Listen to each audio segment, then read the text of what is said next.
जेके बरसातूं थियूं एतिरियूं त शदीद ऐं तेज़ बरसातूं हुयूं जो असां बयानु नथा करे सघूं। सभ खां वधीक जेको मसइलो हुयो औरतुनि सां मसइलो हुयो। उन्हनि खे सिहत जे हवाले सां का बि सहूलियत कान आई। उन्हनि खे जेके हामला औरतूं आहिनि उन्हनि खे इस्पताल टाइम ते न पिया पहुचाए सघूं ऐं असांजे ज़िंदगियुनि ते एतिरा त बुरा असर पिया आहिनि जो असांजूं ज़मीनूं बंजर बणिजी वियूं, फसल तबाह थी विया, खाद खुराक घटि थी वई ऐं महांगाई ज़ोर शोर सां वधी वई। दुनिया में जो ताकतवर कंपनीज़ हैं उनमें ख़ास तौर पर दो कंपनी जो जर्मनी में उनमें से जो धुआं निकलता है ये उनकी वजह से जो ये सारे नुकसानात और ये क्लाइमेट चेंज ये सारी सूरत हाल पैदा हुई।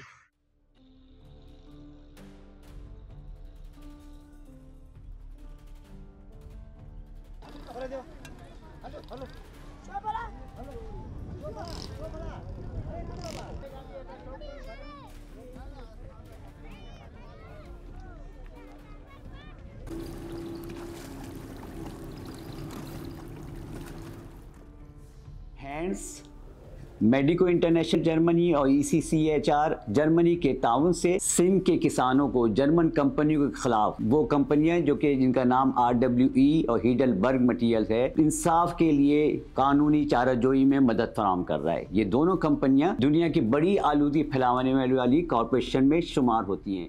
हम मिल के जो है ये विक्टिम्स जो हैं इनको हम यहाँ पे ऑर्गेनाइज कर रहे हैं और इनके जरिए जो हमने केस किया और इन्होंने पावर ऑफ अटॉर्नी जो है वहाँ पे दिया और हम देख रहे हैं, उनके जवाब का इंतजार कर रहे हैं। अगर इन कंपनियों का जवाब नहीं आया तो फिर हम इनके खिलाफ जो है कोर्ट के अंदर केस करने की तरफ जाएंगे।